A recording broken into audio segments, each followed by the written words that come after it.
ഒരുപക്ഷെ എടപ്പള്ളി എന്ന സ്ഥലത്തിൻ്റെ പ്രശസ്തിക്ക് കാരണം എടപ്പള്ളി പുണ്യാളൻ്റെ അനുഗ്രഹമായിരിക്കാം.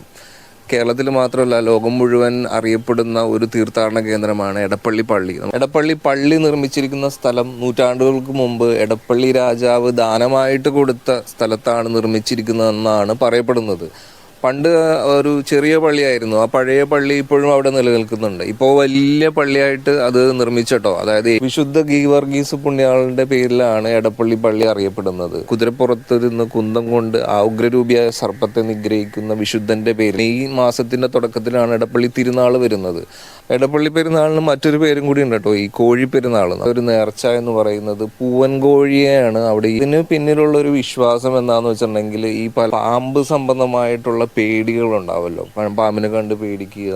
പാമ്പ് ഒരു നേർച്ചയായിട്ട് പൂവൻ കോഴിയെ അവർ എന്നിട്ട് ഈ പൂവൻ കോഴിയെ ഈ ഒരു തിരുനാളിന്റെ സമയത്ത് ഈ പള്ളിയിൽ വന്നിട്ട് ആ ഒരു നേർച്ചയായിട്ട് അതിന്റെ പണം അവർ നിക്ഷേപിച്ചിട്ട് അതിനെ പാകം ചെയ്ത് കഴിക്കുന്ന കേരളത്തിലെ തന്നെ ഏറ്റവും ഈ കടകളും അങ്ങനെയുള്ള കച്ചവടങ്ങളൊക്കെ ആയിട്ട് തന്നെ ഭയങ്കര വർണ്ണാഭമായ ഒരു പെരുന്നാളായിരിക്കട്ടെ എടപ്പള്ളി പെരുന്നാൾ.